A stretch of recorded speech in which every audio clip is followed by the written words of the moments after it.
control.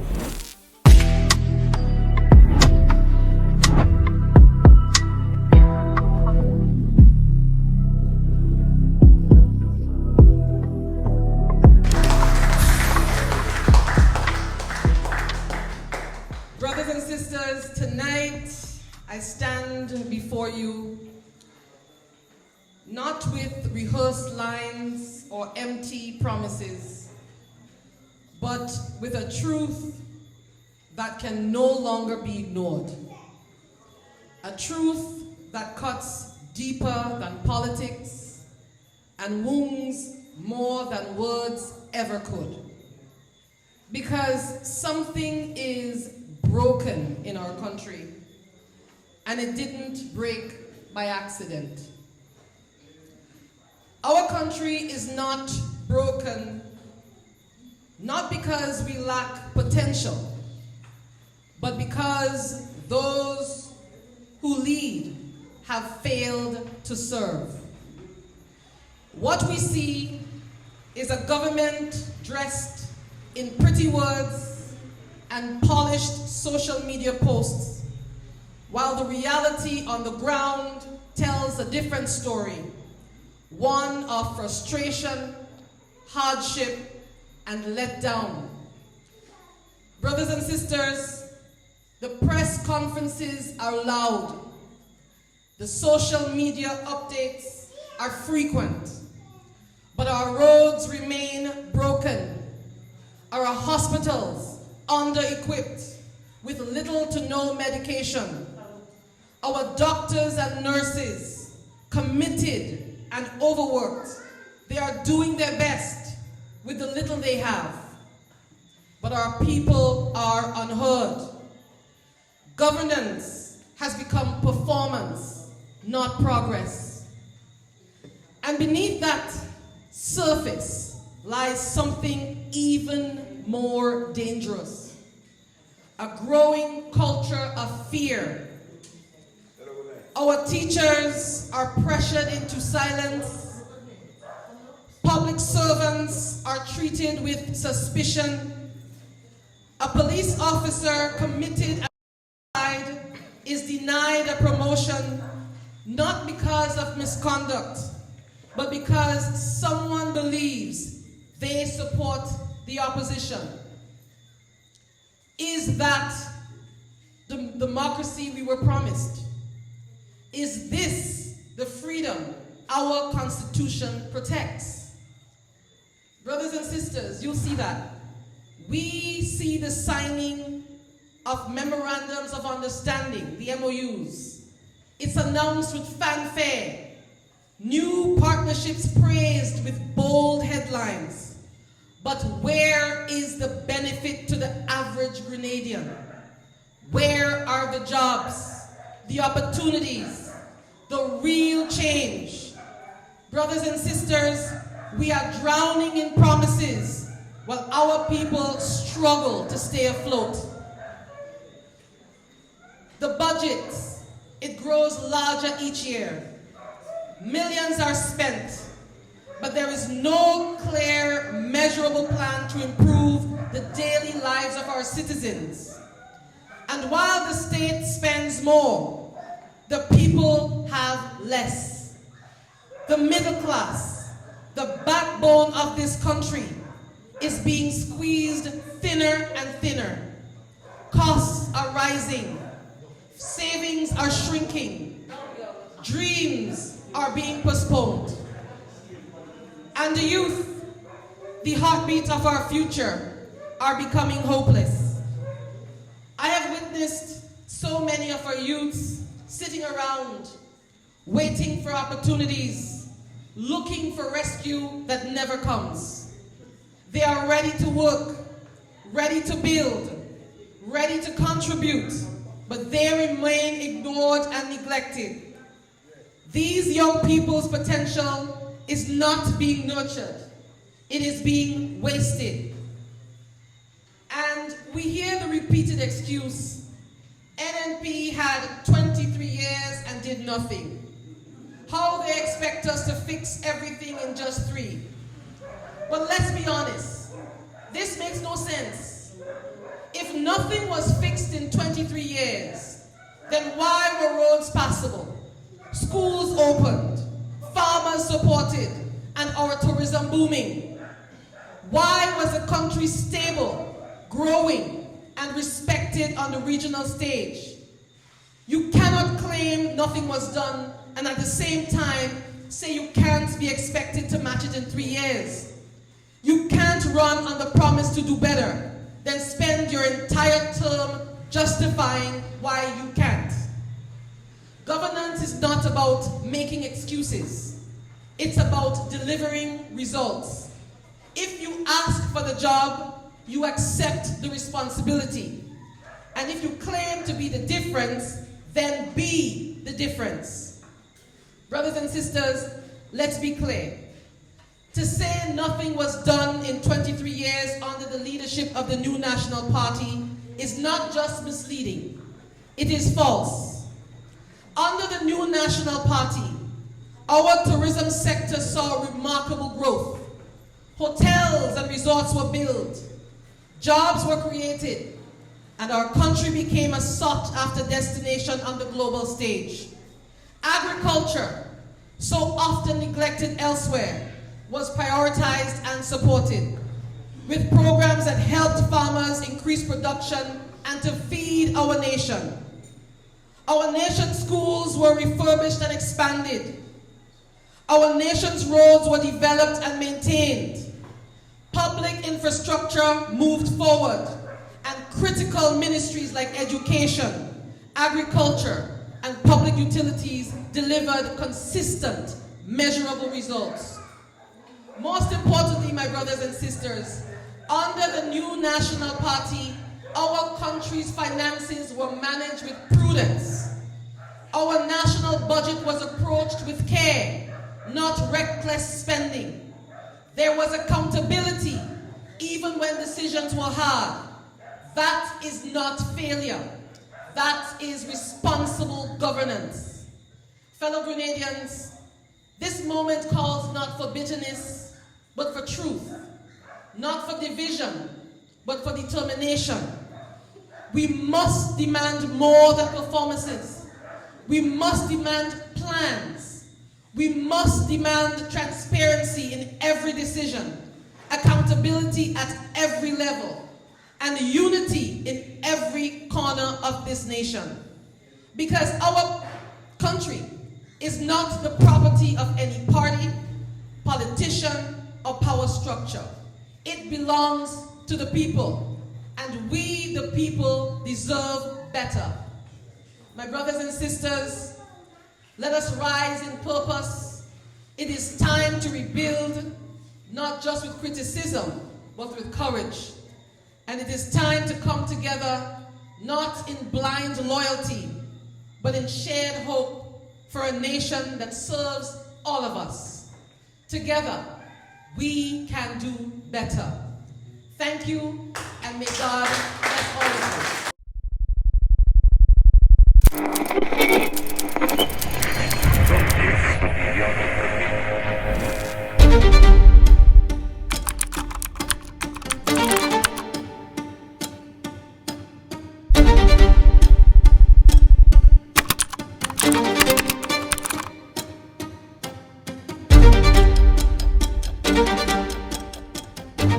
Take control. The people of Union, a very, very special good evening to you. Don't mind my voice. But tonight is a very special one for me because this is my very first official constituency meeting as a caretaker of St. Andrews Southwest. And Union now holds a very special place in my heart. It will always be remembered as where I received the baton from Mrs. Yolande Bain-Horsford. The first step into a journey which I'm truly honored to take with all of you, the people of St. Andrews Southwest. But brothers and sisters, this is where the work begins. This is where the trust is built. And this is where we start writing a chapter for St. Andrews Southwest. Brothers and sisters, for the last couple months, I have been walking through the constituency and meeting the people, and I am deeply humbled and honored by the overwhelming love and support that I have received. No amount of words can truly capture how you, the heart and soul of St. Andrews Southwest, have made me feel. From every handshake to every heartfelt conversation.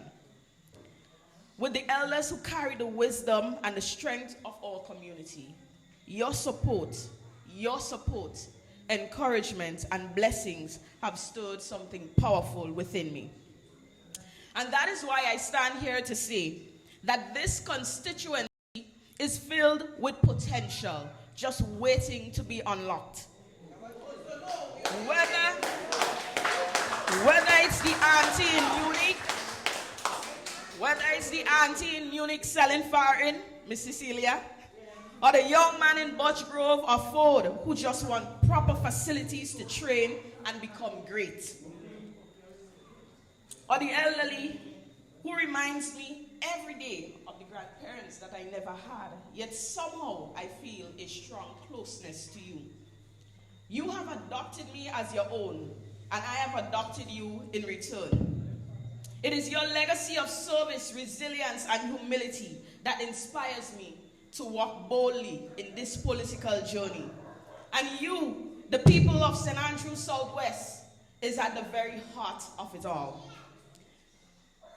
And I am often asked, as I traverse through St. Andrews Southwest, why politics and why NNP? And I always like to remind people of the whys.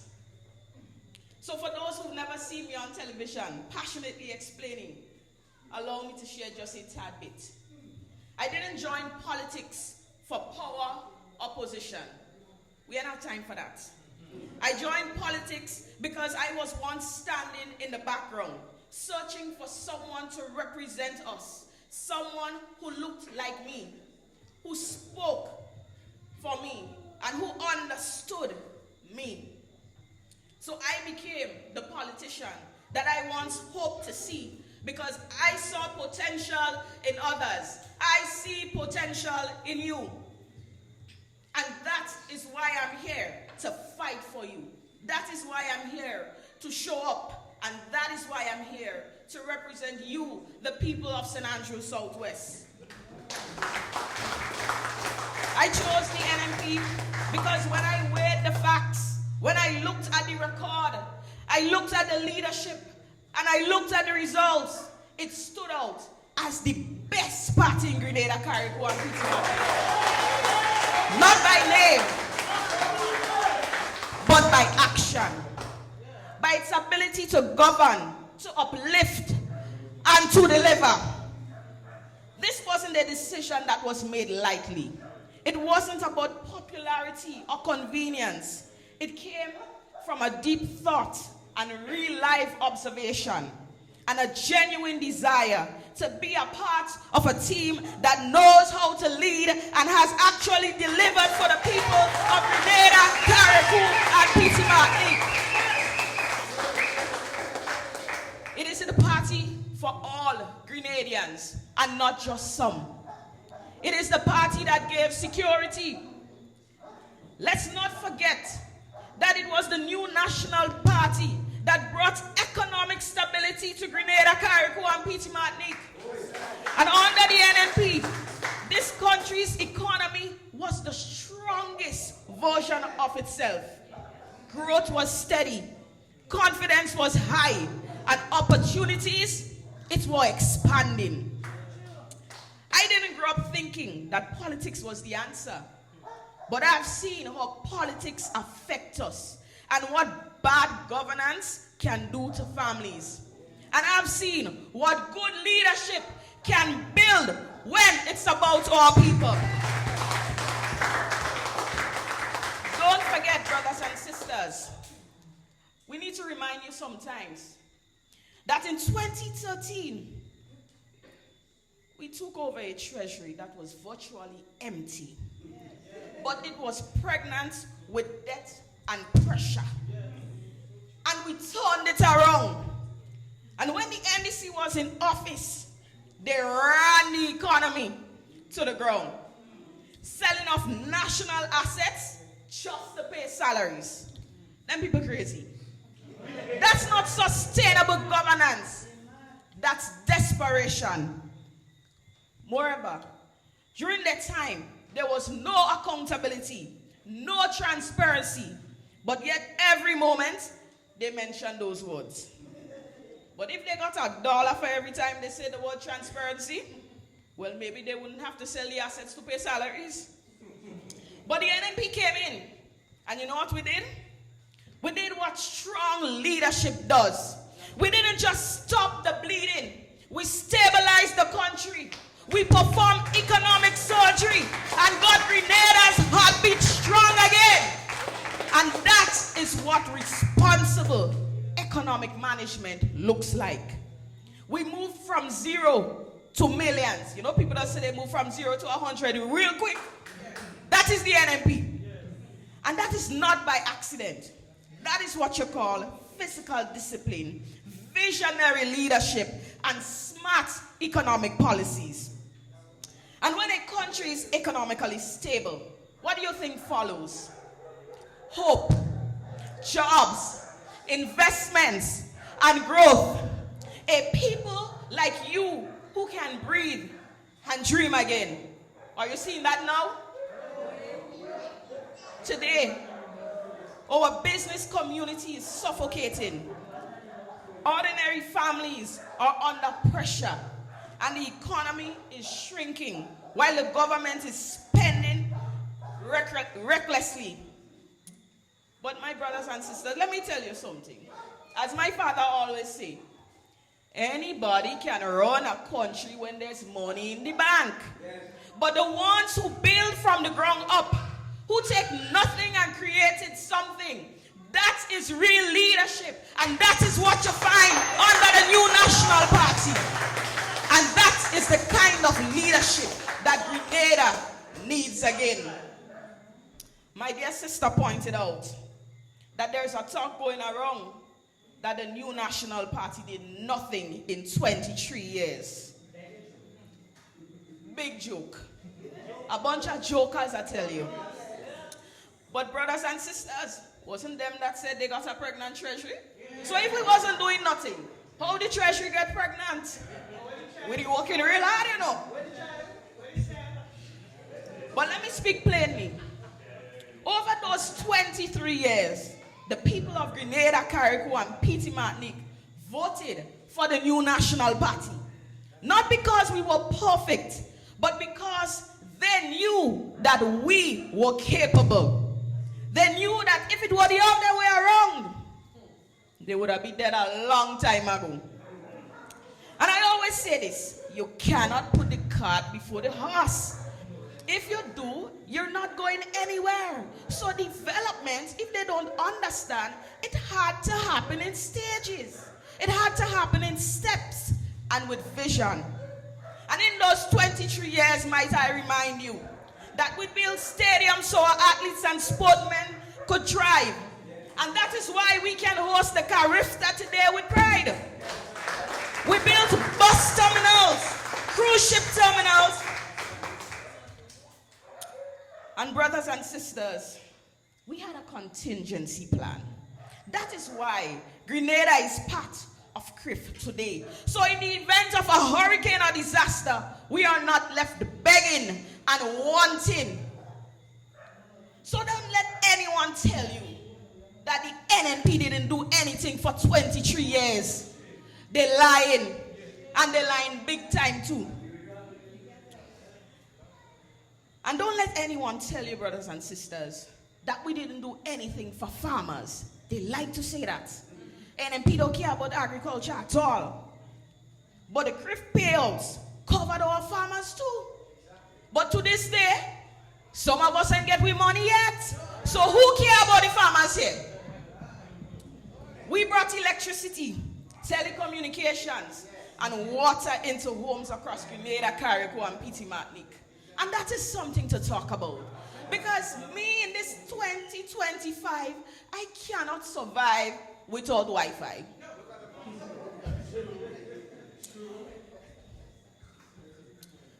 But how can you talk about building a new hospital if you haven't even brought in the electricity? Again, everything happens in stages. You put a roof, you can't put a roof before the foundation is laid. What NNP did, brothers and sisters, is what you call real transformation. And that is why we enjoy so many modern conveniences, because of what the new National Party has built. And let's talk about the youth. Youth Biz, Imani, Empower, Project Reach, Project Fly, and the list goes on and on. These weren't just programs, they were lifelines. These were the platforms for progress created under the new National Party.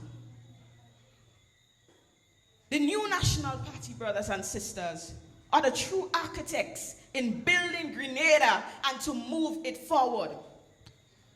But here's the truth that NDC will never say out loud. They're only able to do what they're doing now because they're standing on the foundation that we have laid. Our ideas and our projects. We built the house, so what's left is expansion and decoration. So while they're walking around painting walls, they must never forget who poured the concrete. And let us not forget scholarships. We did that. We opened the doors for hundreds, even thousands of young people to study in China, Cuba, and beyond. We invested in mines and not just in infrastructure. You know why? Because we knew the importance of education. We understood that the way out of poverty is through education. So to say that the NNP wanted poor people to remain poor, another lie again. We didn't just give handouts, as they say. We taught people of Grenada, Carriacou, and Petite Martinique to fish. We gave them the tools to build a better life for themselves and their families. Because development isn't just about buildings, it's about people. So brothers and sisters, I tell you this, you cannot beat foundation, because that is where the real magic happens. And because we've laid that foundation, let me tell you this, we are the best team to continue building on it. So don't be fooled by revisionist history and be fooled by fancy PR. Because NNP didn't just govern, we transformed Grenada, Carriacou, and Petite Martinique. And that is why I chose the NNP and will forever continue choosing the new National Party. They speak on building a new hospital again, state of the art, but they cannot maintain the old one. That making sense? No bandages, no medicines. So what you go put in a new one? Eh?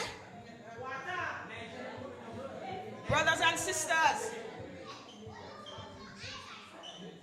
MPs get 10,000 a month for constituency work. And that's the money they're supposed to use to serve you, run programs and support communities and help our people. But do you know what their salary is?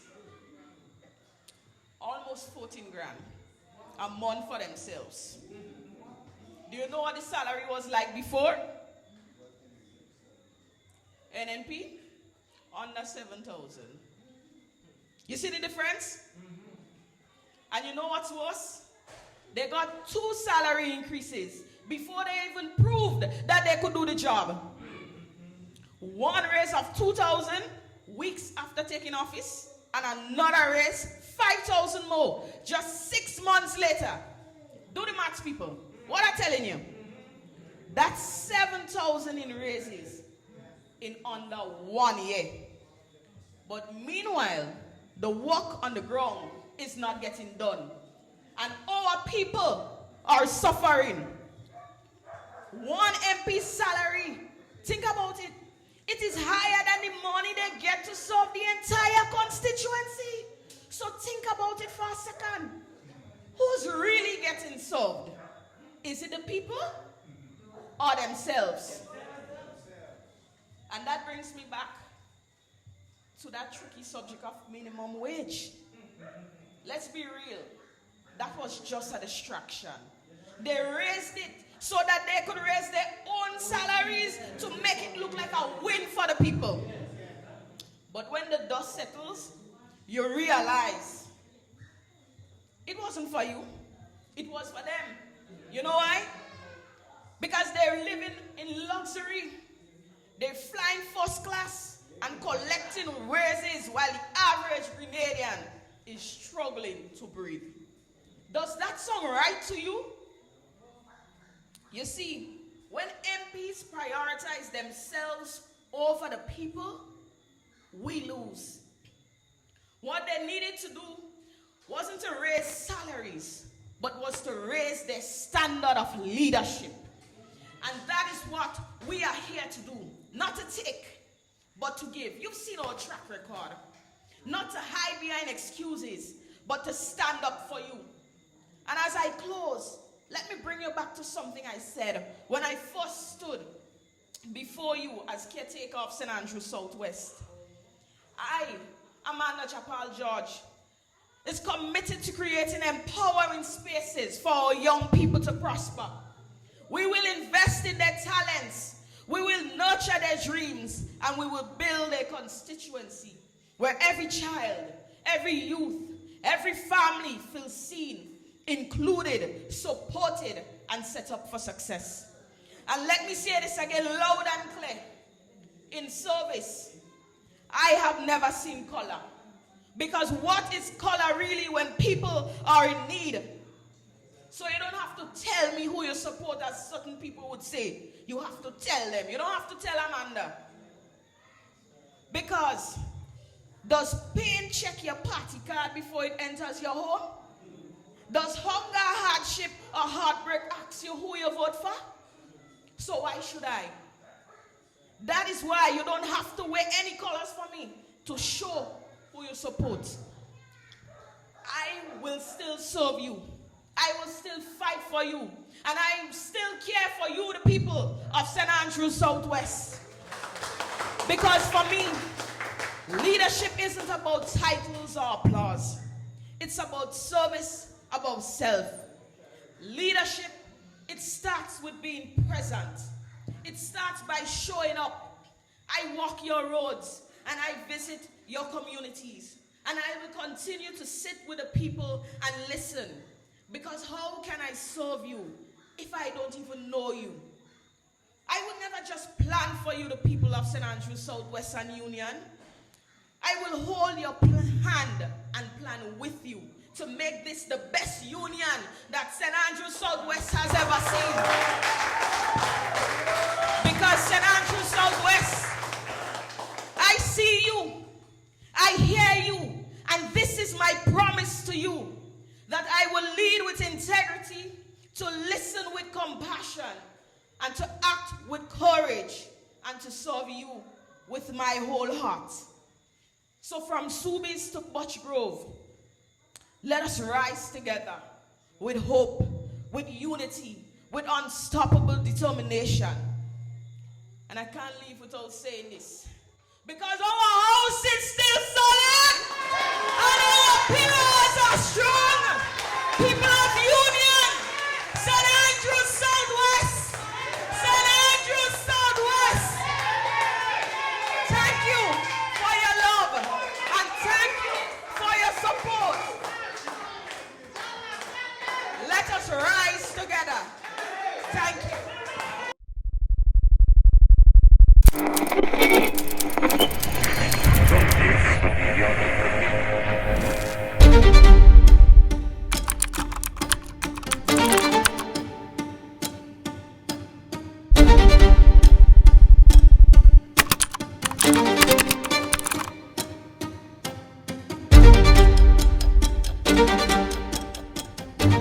take control. I think we should get it right. That the biggest problem this country is now facing is what you have existing as the Prime Minister of this country. Colleagues, I think we need to zero in that. What you have going on in Grenada, yes, there are elements around him who are doing all sorts of stupidness. But the only reason they can do stupidness because he is leading. He is leading the wickedness and stupidness in this country. You don't see who he puts to act as Prime Minister? That's a clear indication. That's a clear indication that the man does not care about this country. He has no respect for the people of this country. Sisters and brothers, and when you could be the leader of the country and you could be known as the biggest liar in this country, not lawyer, liar. My friends, you know, the worst thing you can do in any service as head or manager is to lie to the people that you serve. If you have a cricket team, and every time I say cricket, I always remember Union, because I played a lot of cricket here with Royal Lewis and the boys. You had some real successful cricketers in Union. It was one of the areas in the country that produced a lot of exciting cricketers. But if you have a team and you start telling lies and not respecting the people around you, it's going to be difficult for them to respect you and to perform. My friends, that recent incident in La Colombe is a clear example. To give people some paper and tell them it's a deed and you know damn well it's not a deed. I mean, but why are you doing that? I mean, this is not the right of the leadership of a country, of a business, or anything. So people are a bunch of stupidies. So you give them a piece of paper, and next thing you tell them they have to pay for the land. My friends, that can't be right. But then you come again and tell them about you building a hospital, or what Sister Amanda talking about hospital. Sisters and brothers, healthcare is not about a building. You could build the prettiest building and you have no medication.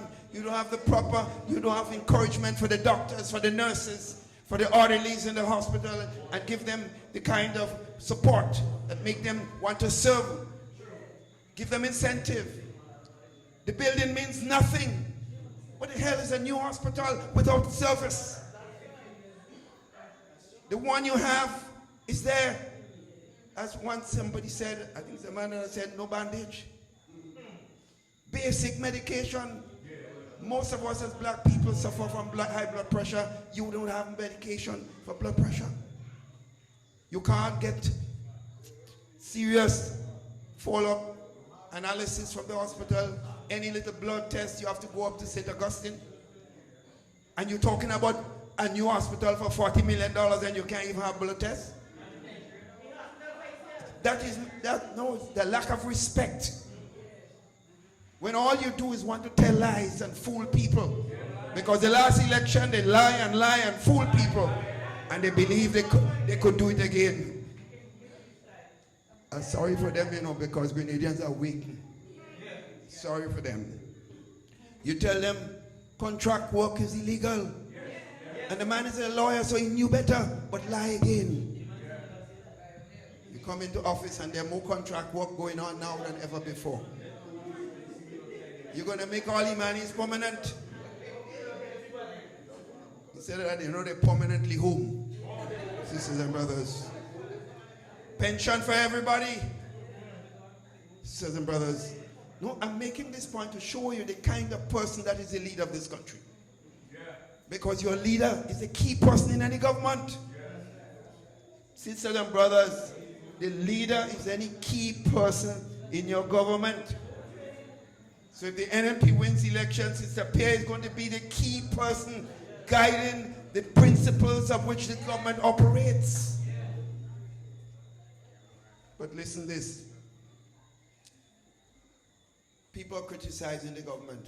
And this is the Prime Minister. Some of them commit so much crime, they should be dead. Could you imagine a man leading a country? He didn't even say some of them should be in jail, you know. Some of them should be dead.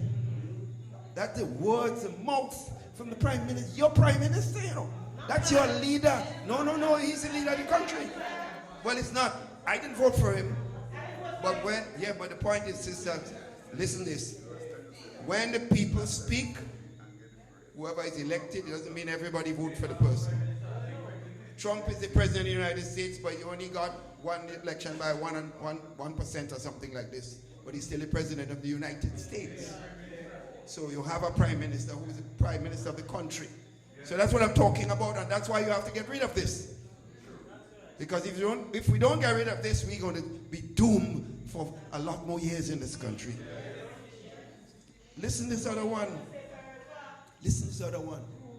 The prime minister, and I couldn't believe it. I saw this even on a piece done by Brother Itaka today. The man in Busheshu telling his supporters, I can't believe that's the words from the Prime Minister of the country. Some of you complaining that you ain't getting nothing. You ain't getting nothing because we don't know you. That's why the others are getting. The others have no right to get. That's what the man was saying, you know. He's the Prime Minister of the whole country, not the Prime Minister of NDC. He's the Prime Minister of Grenada, Carriacou, and Petite Martinique. When the NNP was in office, no member of this government, of the NNP government, could come and talk in front of the country's people and say that the opposition person who didn't vote for us have no right to get anything. The taxpayers of the country, everyone paid some tax. Therefore, they have a right, whether they vote for you or not, they have a right to get service. Their children have a right to get scholarships. They have a right to get jobs. But it seems like if you don't subscribe to what the President Prime Minister support, then you must die, sisters and brothers, which is extremely unfortunate. You know, it's so unfortunate. And that's why I said tonight, and I want us to remember this, we must focus more. We can talk about what another minister doing, but friends, the emphasis should be on the mismanagement of this country, of the prime ministership of the country. That is the issue, and that is what will make this government fall. If we focus more on what this guy is doing. And he's never here in this country. He does not care. The man is always up in the air.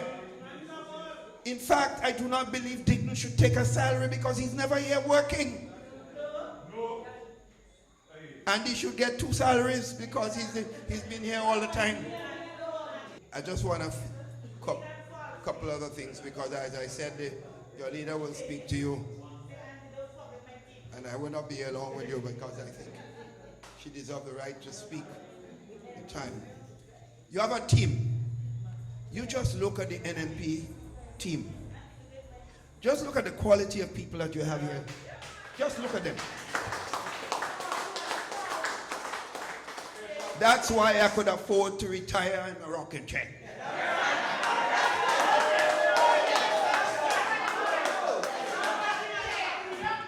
Well, no, I'll be there to work with them. Don't worry. I'll be there with them. Don't worry. Because I think I'm relatively healthy, so I'll be there. But friends, you just have to compare the NDC team with the NNP team. You look at the leader of the NNP and you look at the leader of the NDC and you see chalk and cheese. You look at all the candidates in the NDC. My friends, sometimes I wonder how we end up voting for them. But they got votes. I'm making sure, therefore, friends, One of the serious issues in this campaign, and I'm sure the NNP will be doing precisely this, is to taking them one by one and showing who they are, and to show who the NNP comparatively representations are.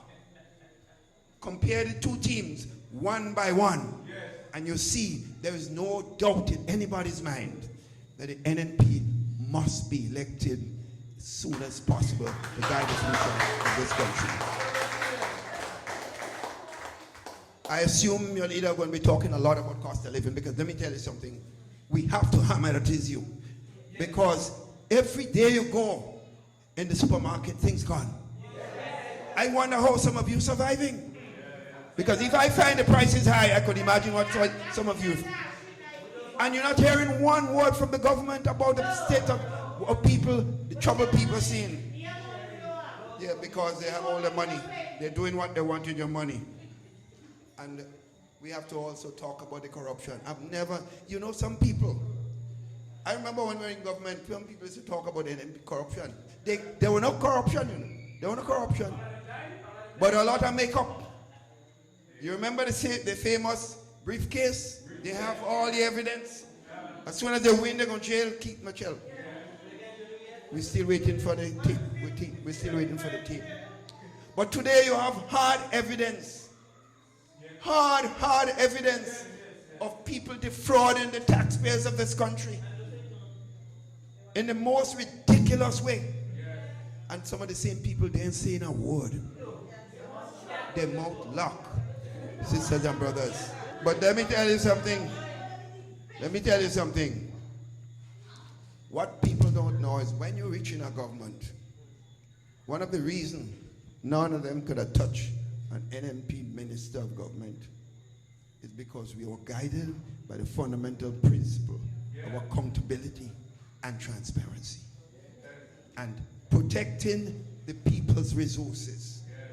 We were not perfect. Not every decision we made were right, but they were not illegal or corrupt, and that is the point. So when you get into government, remember, one day you will be out of government. And your deeds will come to light. And you have to pay a serious price for what people already seeing in front of their faces.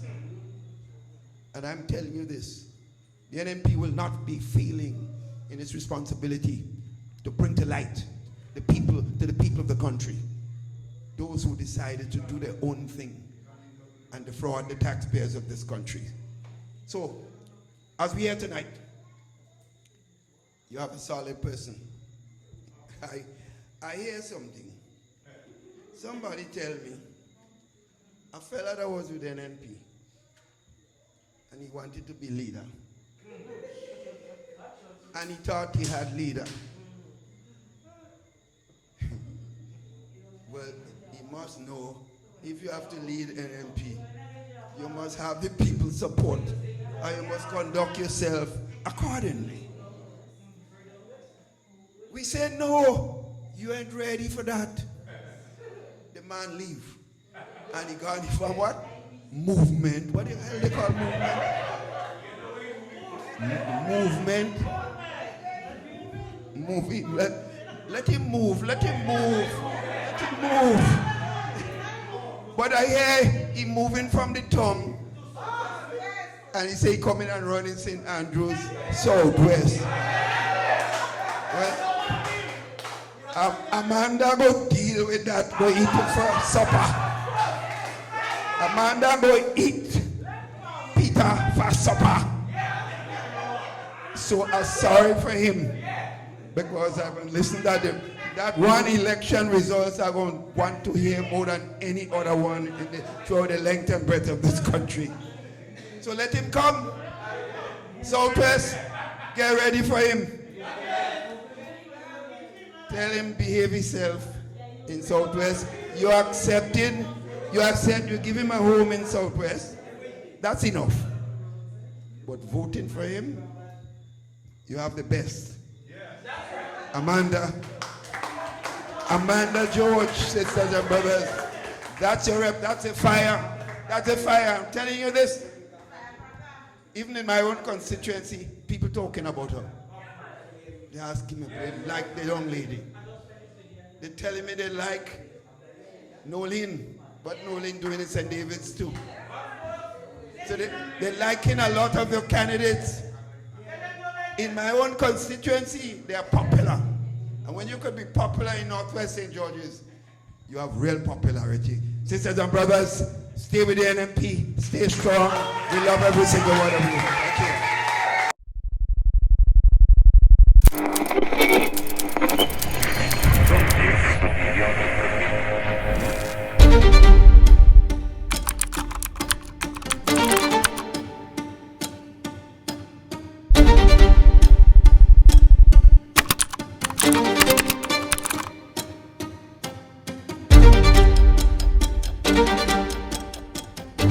Take control.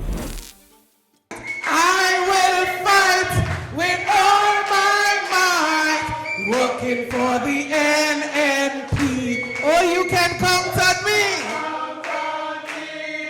Working for my party, faithful I will be. I will fight with all my might, working for the NNP. NNPites! NNPites! I don't know what you are trying to do to me there tonight. You're introducing me with singing. I don't know what you're trying to do. I am not falling for the bait. I am going to be very short tonight. Brothers and sisters, before we go anywhere further, I want the camera to look at the head table. You know, I stood up and I look back, and one song comes to mind. NNP, we marching on. Marching on to victory! Brothers and sisters, you look at this young, vibrant team here tonight, and I can say one thing. NNP is alive and kicking. The engine rail grease. And we're ready. Tell them I say announce the date. And NNP will be ready to move on. Brothers and sisters, I want to recognize the young people at the head table. I recognize the caretaker for St. David's, your caretaker for St. Andrew Southwest, our caretaker for South St. George, and our competent public relations officer. And I greet every single one of you. But I want to say a few things of introduction. I recognize Brother Bennett tonight, and I want you to put your hands together for him.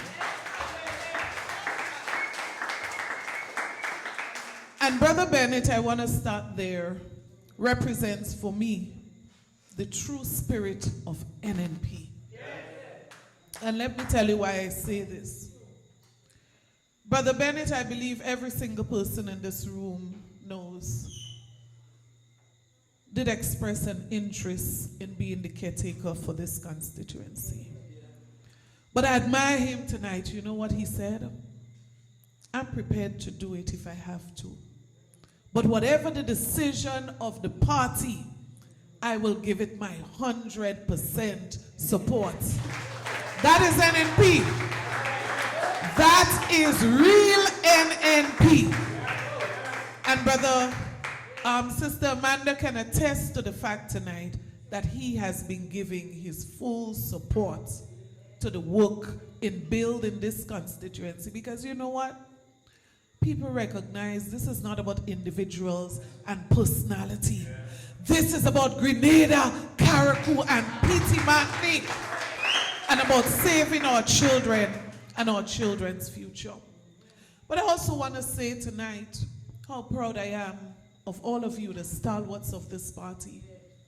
Those persons who have stood the test of time, I would say, fighting for the NNP. And that is why you lifted my spirit tonight when you started by singing, "You Can Count on Me." And I know that I could count on you tonight. NNPites! NNPites! All right. I also want to use the opportunity tonight to recognize the mother of Sister Nolin and the mother of Sister Amanda and her husband and her sister and everybody else that's here. And you know what I say? Family support in politics is very important. So I thank those of you who are here tonight supporting our young candidates. Brothers and sisters, let me say this. Our country is in crisis. Our country is in a crossroad right now. Do we go up? Do we go down? Do we go left? Do we go right? We are at a crossroad. But at this crossroad, I want to say to you tonight, the future of this country depends on what every single one of you are prepared to do. Where we go, should we go forward, should we go backward, should we go left or right, depends on every single one of you. And that is why I want to remind you of what you started to sing. I didn't prompt you. I want to remind you of what I said tonight, that I could count on you, working for your party, faithful you will be, and that you will fight with all your might, working for the NNP. But I say to you further, work for NNP is work for Grenada, Carriacou, and Petit Martinique. Because when you strengthen the NNP, you strengthen our capacity to lead this country and to bring betterment to the people of Grenada, Carriacou, and Petit Martinique. Because I'm saying to you tonight, we are in a dangerous situation. But I'm going to ask you, how did we get there? How did we end up here? Now, my mind goes back to the last general elections. And the truth is, I did not listen very much to the NDC during the campaign. I must confess. I was so focused on what I was doing that I wasn't hearing what they were saying. But I would be honest with you. When I listen now, what they said then, I don't blame anybody who voted for NDC in the last election. Now, when you say to Grenadians, it doesn't matter if you're Imani or not. Once you are in the public service, you will be made permanent. Well, who won't fall for that? When you say to the Grenadian people, look at your situation, vote for us, we're going to build 500 houses per year. Who won't fall for that? Everybody want house, house, house, house, house, house. When you say to the elderly people that you're going to increase seed to $600, who wouldn't vote for that? Now, it is just the faithful NNP that stayed with NNP in the last election, you know. Some real NNP people fell for those promises. True NNP people. Because you see, what they said to you was that anything you did not get from NNP, vote for us, you're going to get it. And, you know, today I was speaking to someone, and she said to me, you know, when I look at the man's face, he looks so young and innocent. I decided I would give him a try. But Miss Pierre, right now, anything you want me to do for you, just call me. That was a young lady in my office today. She said, anything you want me to do. I said, be careful with this kind of pronouncements, you know.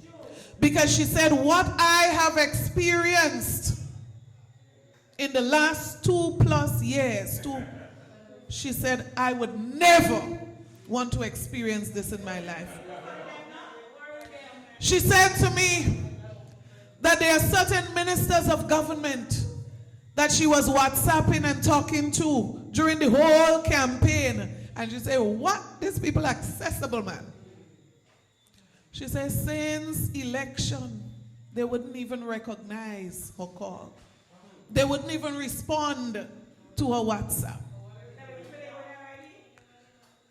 Brothers and sisters, this was a young lady that I had to counsel because she is on the verge of giving up.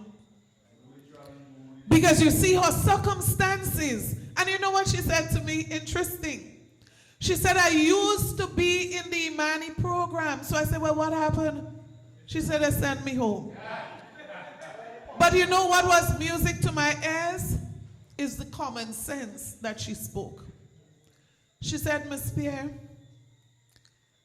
they said that what we were getting was nothing. She said they told her that what she was getting under the Imani then was nothing.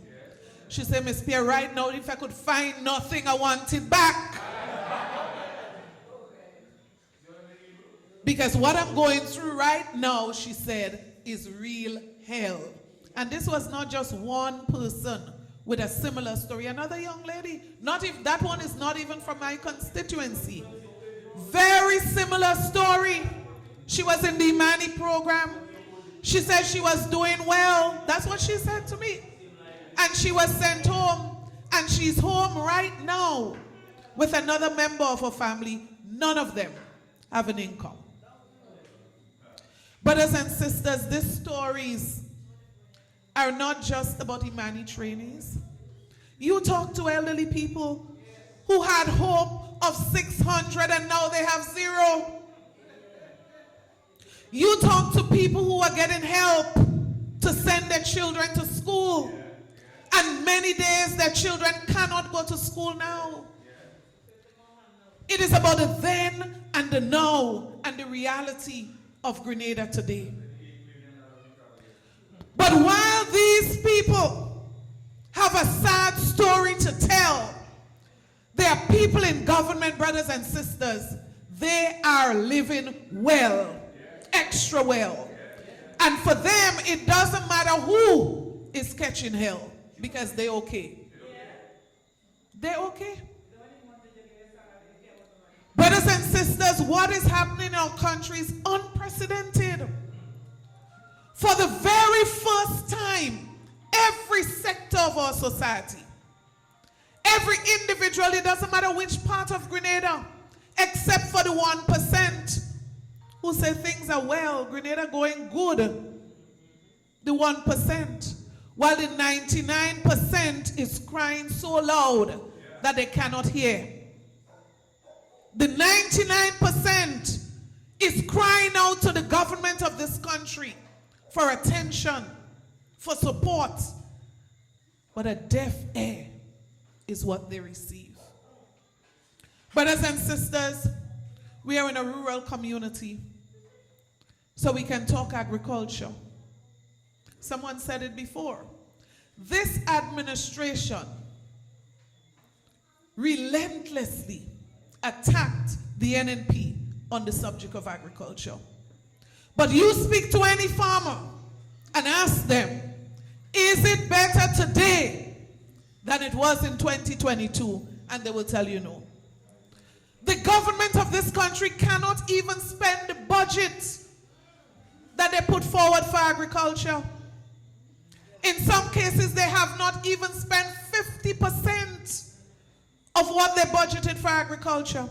And even when they have the monies, unfortunately, farmers are going without. Some of them will tell you things have gotten worse. Check the farm labor program. Is it better? It's worse. Check support for the poultry sector. Is it better? No, it's worse. Check financial support for farmers. Brothers and sisters, the efforts of the new National Party administration, we sign up for the CRIF program. Now, I don't know. Just think about what would have happened in this place had it not been for the CRIF program. Think about it. Brothers and sisters, 14 days after the hurricane passed, Grenada received $118 million. Not because they went out there and looked for it, it just came to them. Why? Because the NNP took out insurance to cover farmers and fishermen and other persons affected in the case of the hurricane. But can you believe, almost 1 year later, you heard what I said, 14 days after they got $118 million, almost a year, some farmers still begging to get support from the fund. Almost a year. Brothers and sisters, your MP, when this matter was raised in Parliament, he responded by saying the reason why some farmers did not get is because they did not go to the office. Well, he thinks farmers stupid. So the morning after he said that, some farmers went to the office. Nothing until now. Nothing. Brothers and sisters, we see pictures of houses going up, counting them one, all over the place. Well, I'm saying tonight, if you get $118 million and you found $500 million in the treasury and you got other support from other organizations after burial, the question is, where did the money go? And how come it's only one houses you're building all over the place? I am saying that this administration should be ashamed to post these one houses. Why? They promise you 500 houses per year. So we should be almost on 1,500 houses. It doesn't matter who you are. Everybody here should have gotten a house if they did not have one yet. 1,500 houses. But not only that, on top of that,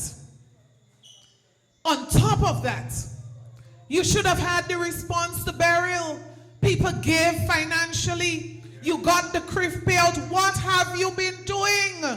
Why is it that people in Carriacou to date, almost a year, still have not received housing assistance, still living on the tent, still living on the step? That is the reality of the now that we live in. Brothers and sisters, a lot was said about the state of health care. But let me emphasize this. Throughout this country, people are dying because of lack of support from our healthcare system. I meet people, brothers and sisters, who are released from hospital because the hospital doesn't have the medication. And the hospital say, well, we can't do anything, so it means that you have to go home. I am saying, if you look at the cost of living, one of the things consistently that has been increasing is cost of medication. So people who are used to receiving medical assistance from our system can no longer receive today. The question remains, are we better off today than we were in 2022? And when we answer this question, brothers and sisters, we can see the deceit, we can see the dishonesty of the NDC campaign in 2022. Because their campaign was that almost everything was going to be better. Almost everything is worse than it was then. Just watch the roads and you understand. So the cost of living is going up. And people say, well, that's okay. It's going up in Trinidad, it's going up in America, it's going up in England. But guess what? Any caring government understand that inflation is imported in many cases. But you know what a caring government does in response? Is to implement measures to cushion the effects. So some people were paying $15 a gallon of gas and they never understood why. Because gas in some cases might have been $17. But they go to the pump and they say $15. Why? Because NNP took action, understanding the burden it would have been to pay $17 for gas. So you go to the pump and you pay 15 for something that costs 17 per gallon. Brothers and sisters, today I hear busmen saying, put back the cap on gas. Because you see, they understood the principle of capping gas. It means that when you cap the gas, you are saying it doesn't matter how high it goes. Imported inflation, it doesn't matter how high it goes. But your government is going to protect you. So you would never pay more than $15. I challenge this government to put back the cap on gas, on gasoline and diesel. Brothers and sisters, when it comes to food prices, we understood imported inflation. So what did we do? We presented a basket of goods, VAT exempted, and we increased the items in the basket every year.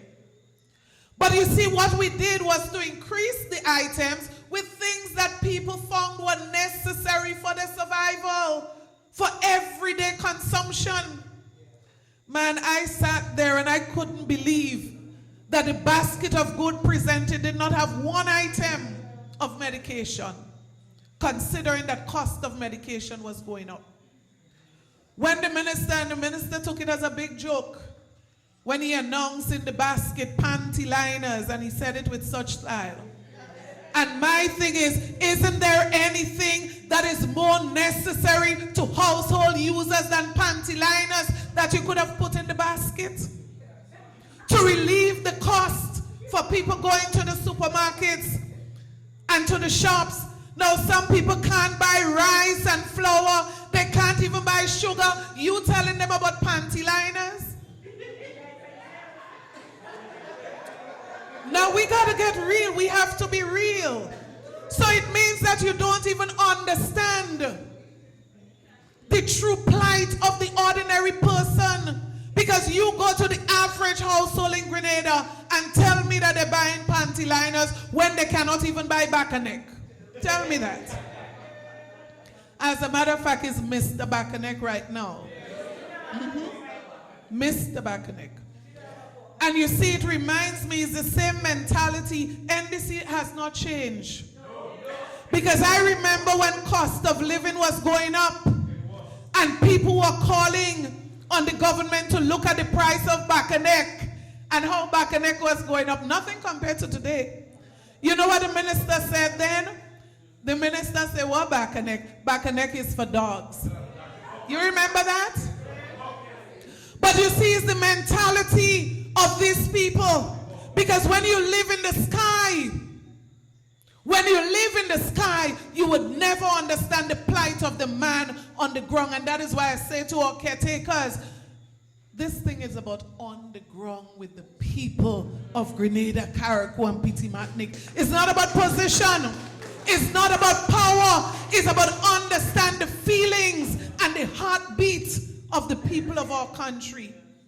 And that is why people are going to vote out this government, because they have no connection, real connection with people. So when you have to hire a consultant to tell you, you notice how the opposition leader going on the block and how she's sitting down and eating food with people. Imagine you bring a consultant to tell you that, you know. You notice how she mixing with the people. That's what you have to do. But you see, when you don't love people, it is very hard to naturally connect with people, because you can't fake love for people. You can't pretend love for people. And that is why I say to you, the team, NNP team, is a team that cares about people. A team that understands the heartbeat of our people. And that is why when we get into government, number one priority would always be the people of Grenada, Carriacou, and Petite Martinique. And that is why I say to you tonight, get ready. Get ready, because whatever you think we did well before, I say to you tonight, we're going to still do it better. Whatever you don't think we did so very well before, I guarantee you we are going to get it right next time. Definitely. But before I close, I want to say to you how important it is for us to stay on top of the electoral process. How do governments get elected? There is an electoral process. So it means that people must be registered. Their names must be on the list. So all the talk, NNPites, you can count on me working for my party, faithful. That means nothing if your name is not on the voters list. And I believe in here must be preaching to the choir, because I trust that every single person in this room is already registered. But you see, it's not just about you. It is about your neighbor. It is about your family. It is about your co-worker. Every single person that you believe will vote for NNP, it must be your job to get them registered. There are three things I want to say about this process, and you're going to hear me speak about it a little more. The law is very clear. Who is eligible to vote in an election? Brothers and sisters, I'm very concerned. Number one, many of you know of people who have been trying to get registered and they are not getting an opportunity to register. People go to the office and they're told the machine break down. People go to the office and they're told you have to come back. If you ask me, that is interfering with people's fundamental rights. It is interfering and infringing on people's rights. But you know, that is one problem. Who's to be blamed? Who must take responsibility? And I would not blame the supervisor of election. I'm very sorry. I am putting the blame on the leadership of this country. And I'll tell you why. Before the last election, the New National Party administration, together with stakeholders, agreed that the current system was not one that would survive for very long. And there was an agreement to change the system. The agreement was that the system was so bad that we couldn't wait to go through a long process and that we were going to sole source, meaning you shorten the tendering process. I want somebody to answer me and say to me, who is it that gave instructions to the supervisor of elections to cancel the process? Somebody must explain that to me. Why was the process canceled? But the second question is, why are we dragging the process of getting the new system? So we did not just cancel the process, but we are going all over again. Until now, the government has not invited tender for this machine, this system, this platform. This is dangerous, if you ask me. And I'm saying without a shadow of any doubt, there must be a motive somewhere. I don't know where it is, but there must be a motive for what is happening right now. But there's another part of this story, brothers and sisters, that troubles me.